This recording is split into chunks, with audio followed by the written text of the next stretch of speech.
YouTubers and MicroGrinders? Out from MicroGrinder.com, back again doing another episode for our How to Beat Bovada Zone series. And I think this is like our 7th or our 8th episode, and my goal is to get up to 10 episodes, and then we're going to call it a day with this and be done with this series. But hopefully it's been beneficial so far. So far I've been running pretty good in most of these sessions, and hopefully it's been both entertaining and educational for you. So it is the weekend. It is Saturday. Actually, no, it's Sunday. My days are off a bit. It's Sunday, and we have 10 and L zone running, and we have a big player pool, so I'm glad to be able to play 10 and L. Like I said, it typically only plays on the weekend, so I'm glad to be able to get some 10 and L running, and so let's go ahead and get started.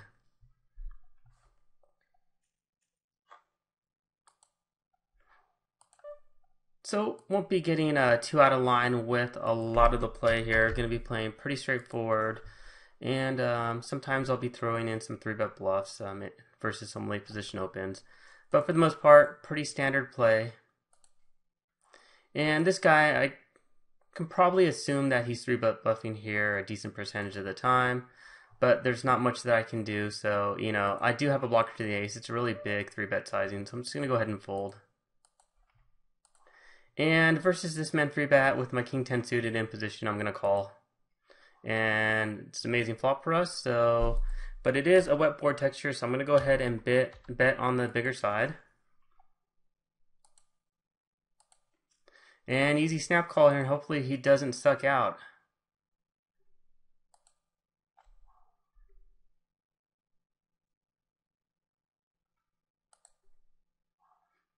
So I did make my sizing a bit bigger with my aces here, because this guy's short stack looks to be like a bit of a fish. And if I can get him to call or 4-bet me, then I'll be happy. And because it is zone and people really don't know what other people are playing, so it's just easy to play, more exploitively. And I'm sure he probably wakes up with the kings or queens here. And wow, it's off his ace jack off. Okay. Again, we get 3-bet. I'm not going to call. Just go ahead and fold.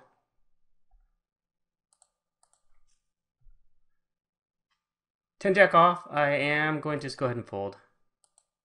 Don't know anything about the opponent. That was a misclick up here. Ace 9 off. I should have opened in the cutoff.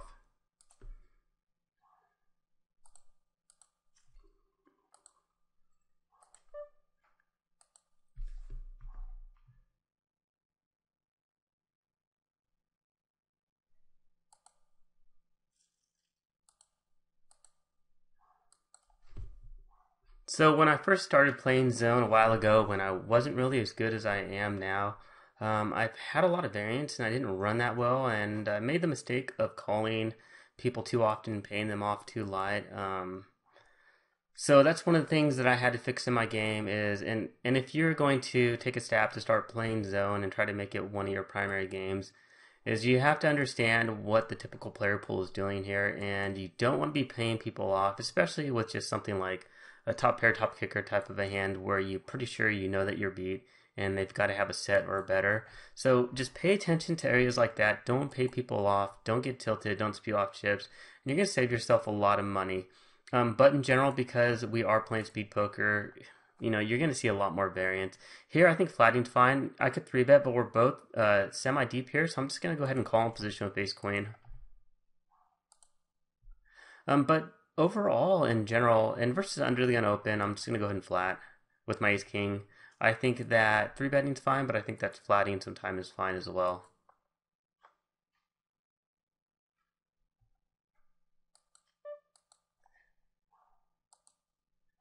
On this flop, I'm going to go ahead and bet out for value. And here I'm just going to go ahead and check. I think if he has any sort of pair, he's not folding. And then if he has something like king queen where you have good showdown value. And he shows up with king queen. Good flop for us. I'm going to check for deception. Hopefully he doesn't have the other case queen, and definitely don't like that turn, so now I'm going to go ahead and bet the turn. Didn't want to see a jack.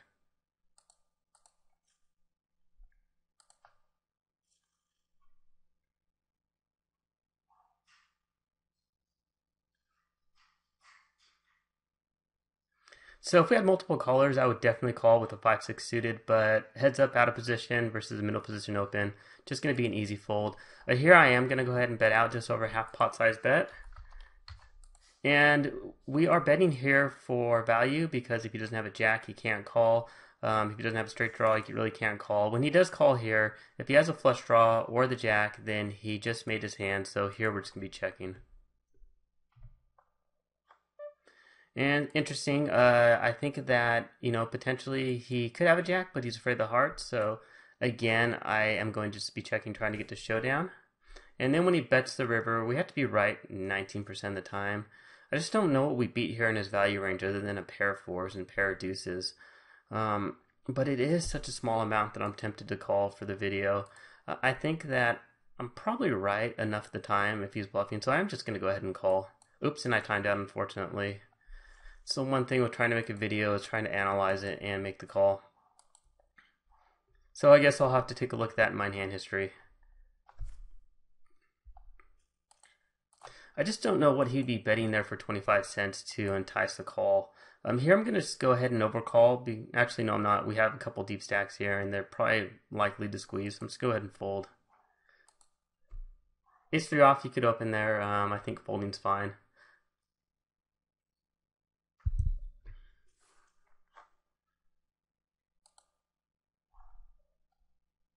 So same thing with 4-5 suited. If we get multiple callers, I'll go ahead and call, but when nobody calls, let's go ahead and fold.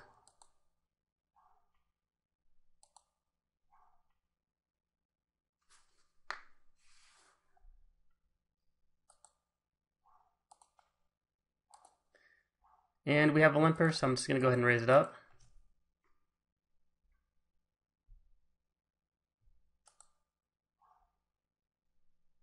I'm going to go ahead and fire a c-bet here, representing the queen.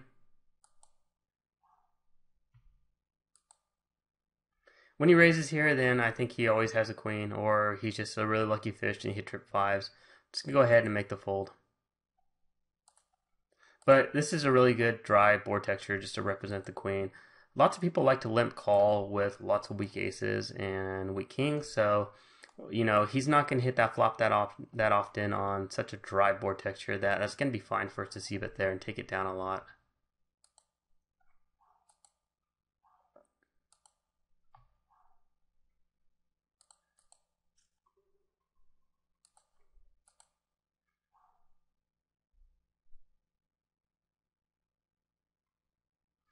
Terrible flop for us here. We are not leading out. He has tons of aces and kings in his range, so definitely not a good flop for us.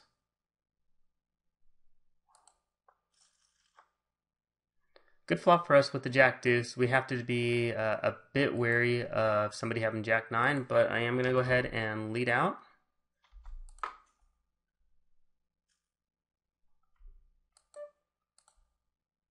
And you don't want to slow play this here because there's going to be a lot of bad turn cards for you. And so you just want to keep firing away for value.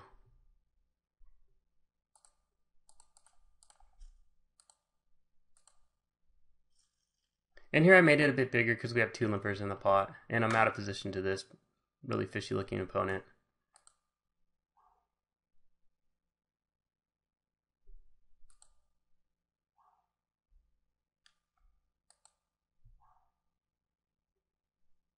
Ace queen, I'm just going to go ahead and flat. And this is terrible flop. I'm really surprised that they both called. Not too surprised that he called after this guy called my raise, but I made it larger to maximize my fold equity. But again, we don't have a queen, we don't have a heart, so we're just going to be check folding here. And given this bet sizing, I do have middle pair. I do have a draw to an ace, but only a couple aces are going to take down the pot. So with that said, I'm just going to go ahead and fold.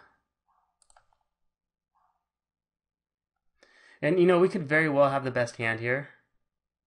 So I'm going to go ahead and fire out delayed c-bet as a bluff here. Try to get him to fold and take it down. I don't think it's going to work that often, but he's showing tons of weakness. I think that he could just have any 2 cards. He's such a fishy opponent.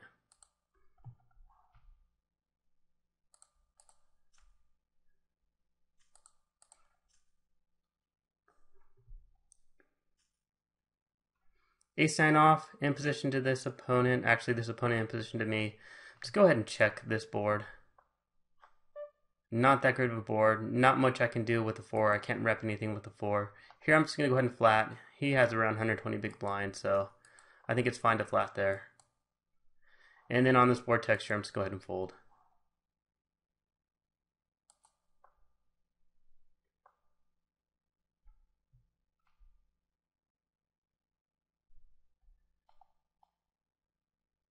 Ace jack off, going to go ahead and flat in position.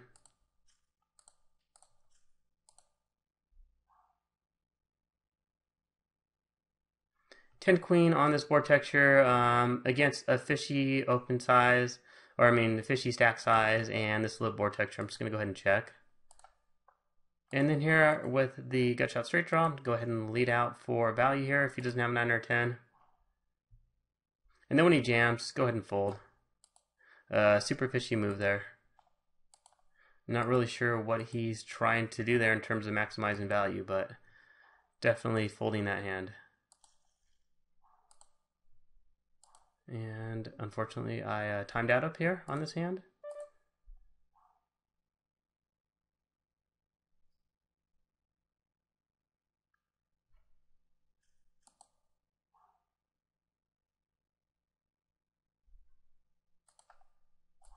So again, just fold all of our junky hands, get rid of them.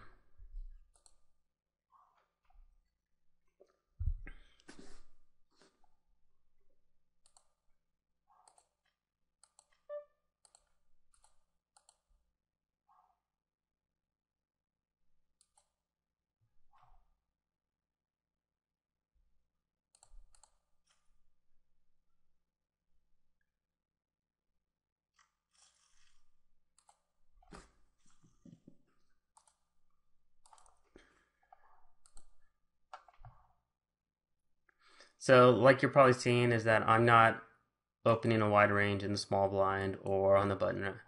I don't try to steal too wide since a lot of people here down at these micro stakes, especially on the weekend on Bovada, they don't tend to respect your button raises or your small blind raises, and they like to flat call. So you're going to find yourself playing against, 1 or 2 opponents a lot of the time. And so tighten up your ranges on the weekend when the games tend to be a bit looser. But midweek, when they tend to be a bit tighter, you can go ahead and you can start to tighten them back up. Here I would 3-bet, but this guy only has 30 big blinds behind, so I'm just going to go ahead and fold. Against 3-bet up here with the pocket sixes, he's raising under the gun raise. I'm just going to go ahead and fold. Always has a tight range there, based upon the population reads that I've seen.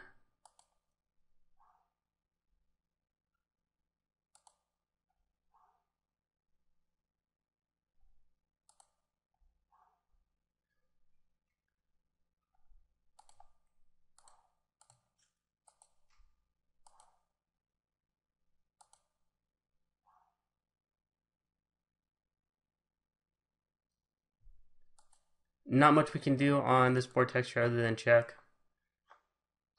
Good turn for us. Again, I'm going to, no, this time I'm actually going to lead out for a half pot size bet since we have the royal flush draw.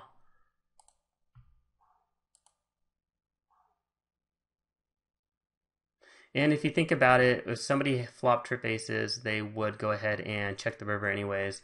Here we end up picking up the nut flush, but the boat hits the board, so really not a good river card for us.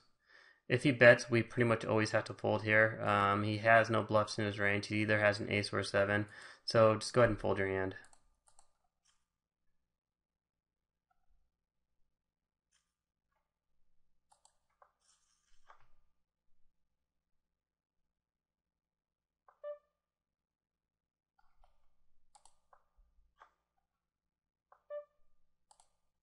Go ahead and bet pot here since it's such a small board or such a small pot, and then go ahead and check for showdown value.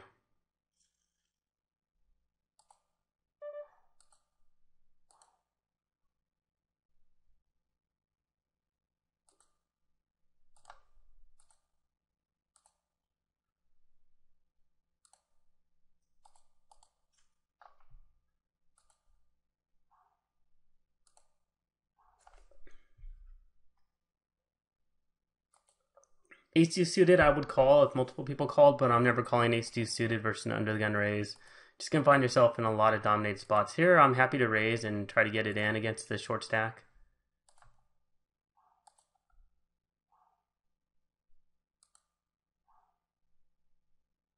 And of course he folds, but this guy flats a 3-bet. Again, know nothing about him. This flop is just really terrible for us, so we're just going to go ahead and check.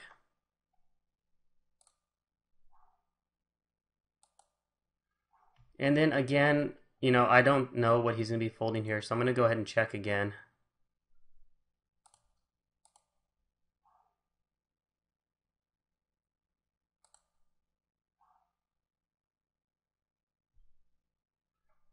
And just go ahead and fold. When he flats my 3-bet, I always put him on a really strong range, so I think he has some sort of a pocket pair, and firing out a delayed c-bet as a bluff when the jack hits there, I don't think you're going to get many folds, so just go ahead and just lay down your hand.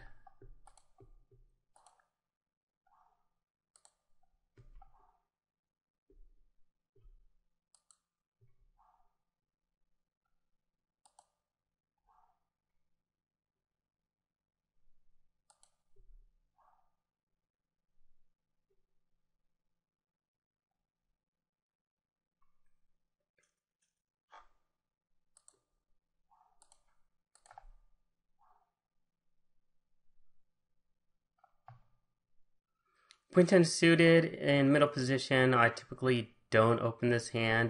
You can open this hand, but I'm going to go ahead and fold it. Here I'm just going to flat versus short stacked. I could 3-bet, but if I 3-bet, he could 4-bet shove, and he doesn't have much behind, so I like flatting there with pocket eights. It's good for a flatting range. No need to turn it into a bluff, especially when it's ahead of a lot of his opening range in the cutoff.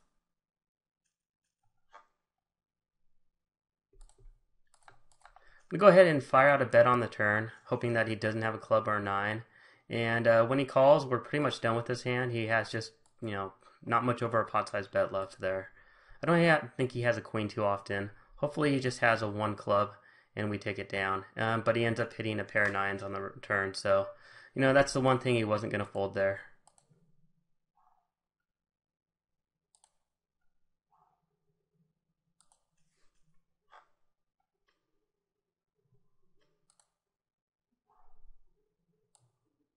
A7 off. If it gets to me, I will open this on the button.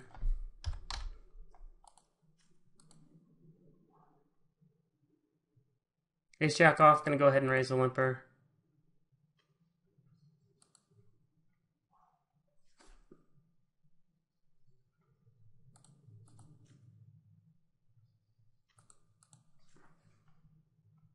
So we flop top pair. That's good for us here. Go ahead and bet half pot here. Bottom pair, backdoor nut flush draw. Pocket aces here. Just going to go ahead and continue to lead out. When he calls, I'm going to go ahead and bet again on the turn. I'm going to check when the ace hits for deception, hoping that he has a 4. When I get raised here, I'm going to go ahead and fold. And then here, I'm just going to go check for showdown value. And he flopped a set of 4, so good for him. And on the river here, I am going to go ahead and bet for value. And we get paid off. So it worked out for us. Lose 1 hand over here, win 1 hand over here.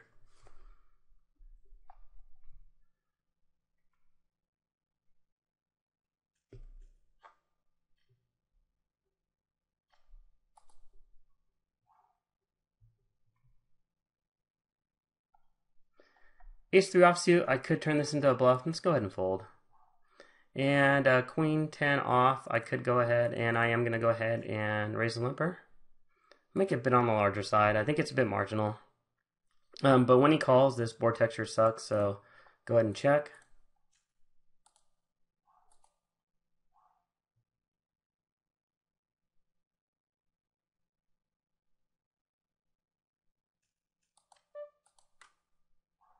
Here we have overs and the backdoor flush draw, so I'm going to go ahead and fire out a semi-bluff. And now we pick up the straight draw. I'm going to go ahead and check again, try to get a free card. And I don't think this guy's ever folding. I think he usually has a pair, so go ahead and lay down.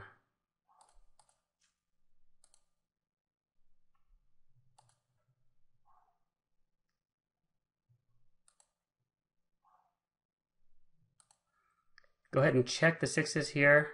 You would never expect somebody to lead out if they did have kings here. And now I'm going to go ahead and lead out on the turn to represent the king.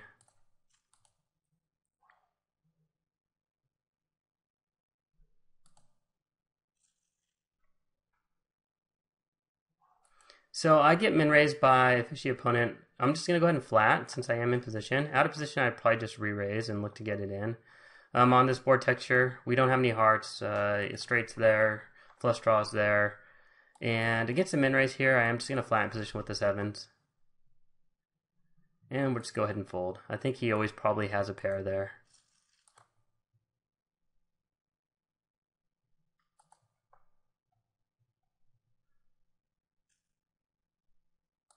Go ahead and call with the sevens once. And we hit an awesome turn.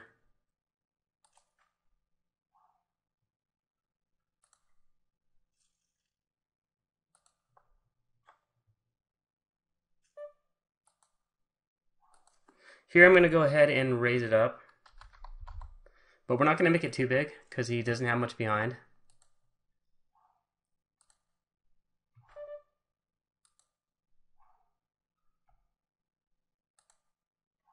And easy snap call, and we have the set of sevens. But he ends up hitting the flush on the river, so good for him. That was pretty bad.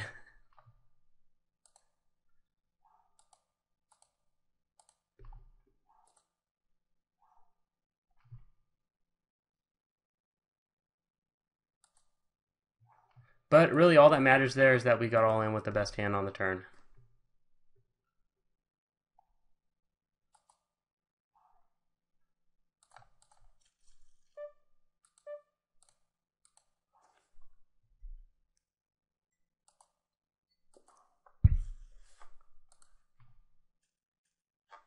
Go ahead and call with top pair, even though we have a terrible kicker. This turn is the worst turn in the world for us, so again, we'd be checking it back. And we'll go and check it down for showdown value. Go ahead and check our kings here. And when it checks two streets, go ahead and bet out for value. The flush is there, yes, the straight draw is there, but we have middle pair, and he showed weakness. I definitely don't like the club. If he bets the river, again, we have to fold.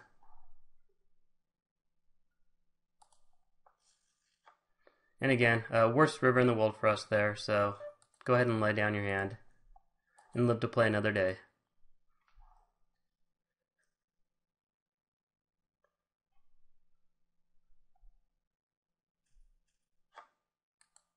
Go ahead and fold the junkie hands. So we're up to around 23 minutes. I think I'm going to run this video to around 30 minutes. Session is pretty mediocre so far. Started off good, and then it's just gone downhill. Runouts are bad. People, hitting their cards in the river and so forth. But, that's how it is. You're not going to be winning all your sessions, and, if you're just playing good, just keep playing. And, just don't get tilted and just try to stay on your A game. We do have an ace here, but I think a king's in a lot of their ranges. Here I'm just going to flat the min raise. And I am going to call because I think we're getting multiple callers.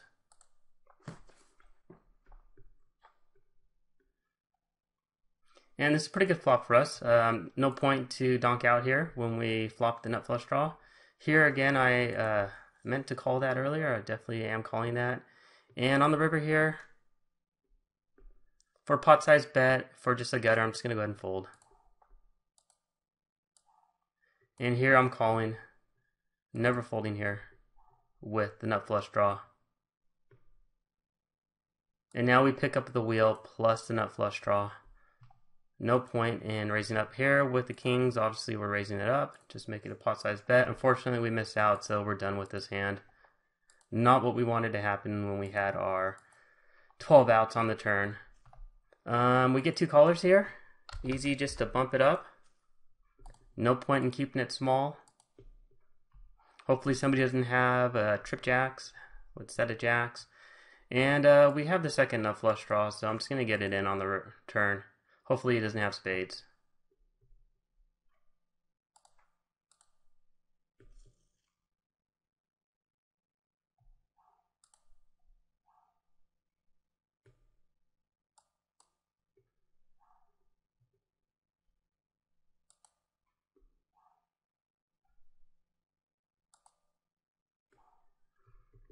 Queen 7 you can open, or you can just go ahead and fold. It's up to you.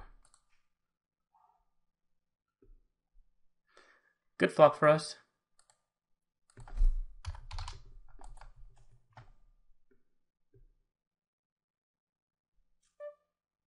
When he raises here, it's a really big raise. Well, it's not that big of a raise. I am going to call. We do pick up the queen on the turn to go along with our flush draw. I'm going to go ahead and check since now we have good showdown value, but that's pretty much the worst turn in the river. I mean, sorry, the worst flop in the river, and I'm really surprised the way that he played that hand there. It doesn't make much sense to me. And this is a good flop for us here.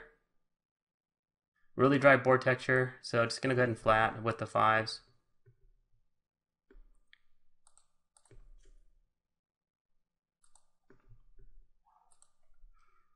And here I'm going to go ahead and make it pretty significant raise here. Unfortunately, he folds.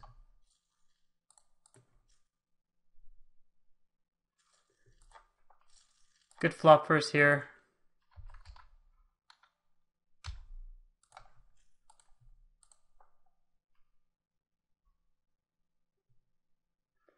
And you know what? He looks to be super fishy, so just get it in when we flop the set. And hopefully we're not set over set and he's drawn dead. So definitely good hands for us there. So things are starting to go our way again. Always nice when that happens. Here I'm going to actually go ahead and fold top pair with a terrible kicker in the slim pot. Simply because flush is there, straight is there. Really, you don't want to hang in there with such a horrendous type of a hand. And with the 3s, again, just checking it down. Here we have an up-down straight draw, so go ahead and bet that for as a semi-bluff.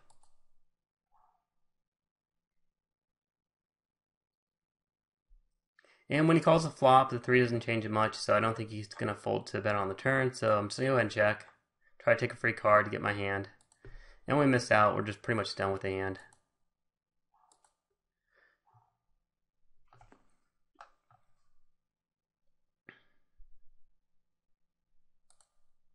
So I'm going to go ahead and sit out on the next hand. We are getting close to 28 minutes, so I want to do a little bit of recap. So let me go ahead and sit out on these hands. Ace-9 off, I'm not going to isolate a short stack. I'm not going to call, especially when we have a deep stack here that's probably going to squeeze. So overall, I think a pretty decent session in regards to, getting into some interesting spots. Won some hands, lost some hands. That's the way it goes overall for the session. Lost a little bit at 10 and L, and looks like we won close to, I don't know, $3.30 at 5 and L, so 2/3 of a buy-in. So overall, pretty good because we were up, then went down, then back up. But this just really highlights how you just want to play a really tight, aggressive, straightforward game. And then there are certain spots where you can bluff. I don't think I put in any 3-bet bluffs here at all in this session. I didn't get any cards that I wanted to. Like I said in my previous videos, I like to have a really tight 3-bet bluffing range, like small pocket pairs, deuces through 5s, ace-5 through ace-deuce, those type of hands where if I get called, I have some sort of post-flop equity. But what this shows you is that when you're playing speed poker, if you're new to speed poker and you're playing regular 6-max, is that you're going to have a lot more ups and down swings within your actual session. Like you saw at the beginning of the session, we started running good and we were up close to a buy-in on both stakes. And then we started running bad and we went down. And then near the end, we went right back on up. So it's not uncommon to have swings where you're having 3 or 4 buy-in upswings and downswings within one session, especially if you're playing like 1,000 or 1,500 hands in a day. But overall, good video. Hope you enjoyed it. If you are not subscribing to my YouTube channel, please do so. All you have to do is click the subscribe button down here at the bottom, and you'll be subscribed to my YouTube channel. Hope you enjoyed the video. It's been out with MicroGrinder.com. Thanks for watching, and we'll see you at the next video.